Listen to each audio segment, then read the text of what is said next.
ലക്ഷക്കണക്കിന് പൂരപ്രേമികളടക്കം നാടിന്റെയാകെ പ്രതീക്ഷകൾക്കും ഭാവനകൾക്കും മേൽ വിവരണാതീതമായ നടുക്കത്തിന്റെയും ദുഃഖത്തിന്റെയും ഇരുൾ പടർത്തിക്കൊണ്ടാണ് ചൊവ്വാഴ്ച ഉച്ചതിരിഞ്ഞ് തിരുവമ്പാടി ദേവസ്വത്തിന്റെ തൃശൂർ വടക്കാഞ്ചേരി സമീപം മുണ്ടത്തിക്കോടുള്ള വെടിക്കെട്ട് സാമഗ്രി നിർമ്മാണ കേന്ദ്രത്തിൽ വമ്പിച്ച സ്ഫോടനവും തീപിടുത്തവും ആൾനാശവും സംഭവിച്ചത്. വെടിക്കെട്ട് സാമഗ്രികൾ നിർമ്മിക്കുകയും സംഭരിക്കുകയും ചെയ്തിരുന്ന ഷെഡുകൾ അവിടെ പണിയെടുക്കുന്ന നിരവധി തൊഴിലാളികളോടൊപ്പം കത്തിയമരുകയായിരുന്നു. സ്ഫോടനത്തിൽ തൊഴിലാളികളുടെ ശരീരവും വെടിക്കെട്ട് സാമഗ്രികൾക്കൊപ്പം ചിന്നിച്ചിതറി. സമീപ പ്രദേശങ്ങളിലെ നിരവധി വീടുകൾക്കും സ്ഫോടനം സൃഷ്ടിച്ച പ്രകമ്പനത്തിൽ നാശനഷ്ടങ്ങൾ ഉണ്ടായി. മണിക്കൂറുകൾ നീണ്ട സ്ഫോടന പരമ്പര രക്ഷാപ്രവർത്തനത്തിന് ഏറെ തടസ്സം സൃഷ്ടിച്ചു. വെടിക്കെട്ട് നിർമ്മാണത്തിൽ ഏർപ്പെട്ടിരുന്ന 14 പേരുടെ മരണം ഇതിനകം സ്ഥിരീകരിച്ചിട്ടുണ്ട്. തൃശൂർ മെഡിക്കൽ കോളേജിലും സ്വകാര്യ ആശുപത്രികളിലുമായി ചികിത്സയിലുള്ള പലരുടെയും നില അതീവ ഗുരുതരമാണ്. അപകട സ്ഥലത്തു നിന്നും കണ്ടെത്തിയ ശരീരഭാഗങ്ങൾ ആരുടേതെന്ന് തിരിച്ചറിയാൻ DNA പരിശോധനയടക്കം ഇതെഴുതുമ്പോൾ തുടരുകയാണ്. ശരീരാവശിഷ്ടങ്ങൾക്ക് വേണ്ടിയുള്ള തെരച്ചിലും പൊട്ടിത്തെറിക്കാത്ത വെടിക്കെട്ട് സാമഗ്രികൾ ഉണ്ടെങ്കിൽ അവ കണ്ടെത്തി നിർവീര്യമാക്കാനുമുള്ള ശ്രമവും തുടരുകയാണ്.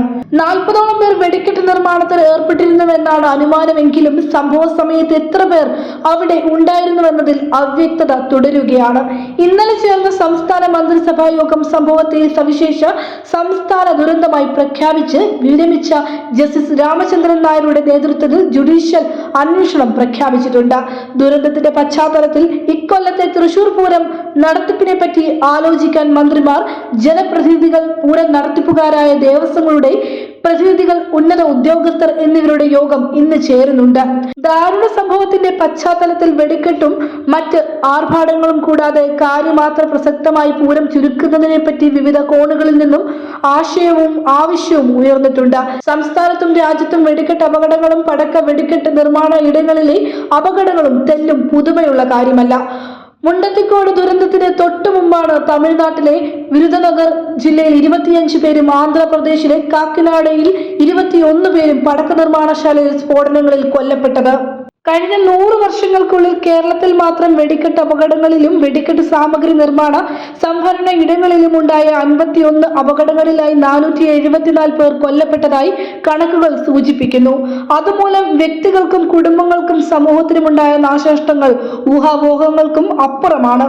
10 വർഷങ്ങൾക്കപ്പുറം കൊല്ലം പരവൂർ പുറ്റിങ്ങൽ ദേവീ ക്ഷേത്രത്തിലുണ്ടായ വെടിക്കെട്ട് അപകടത്തിൽ 110 പേർ മരിക്കുകയും 750-ൽ പരം പേർക്ക് പരിക്കേൽക്കുകയും 380 വീടുകൾ തകരുകയും ചെയ്തു. അതിന് ഉത്തരവാദികളായവർക്കെതിരായ കേസ് ഇനിയും എവിടെയും എത്തിയിട്ടില്ല. അതേപറ്റി അന്വേഷിച്ച കേന്ദ്ര കമ്മീഷൻ സമർപ്പിച്ച റിപ്പോർട്ടിലെ ശുപാർശകൾ ഇപ്പോഴും കടലാസിൽ സുഷുപ്തിയിലാണെന്നതാണ് അത്തരം സംഭവങ്ങളുടെ ആവർത്തനത്തിലേക്കും ഏറ്റവും അവസാനം മുണ്ടത്തിക്കോട് ദുരന്തത്തിലേക്കും നയിച്ചത്. കേരളത്തിലെ പൂരങ്ങൾക്കും ഉത്സവങ്ങൾക്കും പെരുന്നാളുകൾക്കും മറ്റ് മതപരവും അല്ലാത്തതുമായ ആഘോഷങ്ങൾക്കും വെടിക്കെട്ടും കരിമരുന്ന് പ്രയോഗവും അനിവാര്യമായി മാറിയിട്ടുണ്ട്. അവയുടെ സാമൂഹിക പ്രാധാന്യവും അതുമായി ബന്ധപ്പെട്ട സാമ്പത്തിക യാഥാർത്ഥ്യങ്ങളും വിസ്മരിച്ച് അവ ഒറ്റയടിക്ക് വേണ്ടെന്ന് വെക്കുക ദുഷ്കരമാണ്. എന്നാൽ ന്യായമായ നിയന്ത്രണങ്ങളും പ്രവർത്തന മാനദണ്ഡങ്ങളും പാലിക്കണമെന്ന് നിഷ്കർഷിക്കാതെ മുന്നോട്ട് പോകാനാവില്ല. മുണ്ടത്തിക്കോട് ദുരന്തത്തെ നേരിടാൻ നാട്ടുകാരും അഗ്നിരക്ഷാ സേനയും പോലീസും തൃശൂർ മെഡിക്കൽ കോളേജ് അടക്കം കേരളത്തിലെ ആരോഗ്യവകുപ്പും സ്വകാര്യ ആശുപത്രികളും ജില്ലാ ഭരണകൂടവും തദ്ദേശ സ്വയംഭരണ സ്ഥാപനങ്ങളും കാണിച്ച ജാഗ്രതയും കരുതലും വിശാല മാനവികതയുടെ ഉദാത്ത മാതൃകയാണെന്നതിൽ സംശയമില്ല. ദുരന്തത്തിൽ ജീവൻ നഷ്ടപ്പെട്ടവരുടെ കുടുംബത്തിന് കേന്ദ്ര സംസ്ഥാന ദുരന്ത നിവാരണ നിധിയിൽ നിന്നായി യഥാക്രമം 10ഉം 4 ലക്ഷം രൂപ വീതവും പരിക്കേറ്റവർക്ക് 2 ലക്ഷം വീതവും നൽകാൻ മന്ത്രിസഭാ യോഗം തീരുമാനിച്ചത് സമയോചിതമായി. ഉറ്റവരെ നഷ്ടപ്പെട്ട കുടുംബങ്ങൾക്ക് നഷ്ടപരിഹാര തുക കൊണ്ട് വേർപാടിന്റെ വിടവ് നികത്താനാകില്ലെങ്കിലും ജീവിച്ചിരിക്കുന്ന കുടുംബാംഗങ്ങളുടെ അനാഥത്വത്തിന് തെല്ലെങ്കിലും ആശ്വാസം പകരുമെന്ന് പ്രതീക്ഷിക്കാം. അപകടത്തിൽ പരിക്കേറ്റവർക്ക് സൗജന്യ ചികിത്സയും സർക്കാർ ഉറപ്പു നൽകുന്നുണ്ട്. എന്നാൽ ഇത്തരം ദാരുണ സംഭവങ്ങൾ ആവർത്തിക്കാതിരിക്കാൻ ആവശ്യമായ നടപടികൾ അർഹിക്കുന്ന കർക്കശ്യത്തോടെയും പ്രതിബദ്ധതയോടെയും നിറവേറ്റാൻ വിട്ടുവീഴ്ചയില്ലാത്ത ജാഗ്രത സർക്കാർ സംവിധാനത്തിൽ നിന്നും ഉണ്ടാവുമെന്ന പ്രതീക്ഷയാണ് ജനങ്ങൾ വെച്ചു പുലർത്തുന്നത്. വെടിക്കെട്ടുകളും അപകടം നിറഞ്ഞ ഇതര ആഘോഷങ്ങളും നമ്മുടെ സംസ്കാരത്തിന്റെയും പാരമ്പര്യങ്ങളുടെയും ആചാരങ്ങളുടെയും ഭാഗമാണ്. മനുഷ്യജീവനും സ്വത്തുവകകൾക്കും നഷ്ടം കൂടാതെ അവയുടെ നടത്തിപ്പ് ഉറപ്പുവരുത്താൻ അത്തരം പരിപാടികളുടെ സംഘാടകർക്ക് ഉത്തരവാദിത്തമുണ്ട്. അത്തരം കാര്യങ്ങൾ ഒത്തുതീർപ്പുകളും വിട്ടുവീഴ്ചകളും കൂടാതെ നിർവഹിക്കപ്പെടുന്നുവെന്നതിന്റെ ഉത്തരവാദിത്തം പൗരന്മാരുടെ ജീവനും സ്വത്തിനും ഭരണഘടനാപരമായി ഉറപ്പു നൽകാൻ ബാധ്യസ്ഥമായ ഭരണകൂടത്തിന്റേതാണ്. ആ ഉത്തരവാദിത്തം നിർവഹിക്കുന്നതിൽ ഒരു വീഴ്ചയും സംഭവിക്കാൻ അനുവദിക്കില്ലെന്ന് ഉറപ്പുവരുത്താൻ ഭരണകൂടത്തിന് കഴിഞ്ഞാലേ ദുരന്തങ്ങളുടെ ആവർത്തനത്തിന് അറുതി വരുത്താനാവൂ.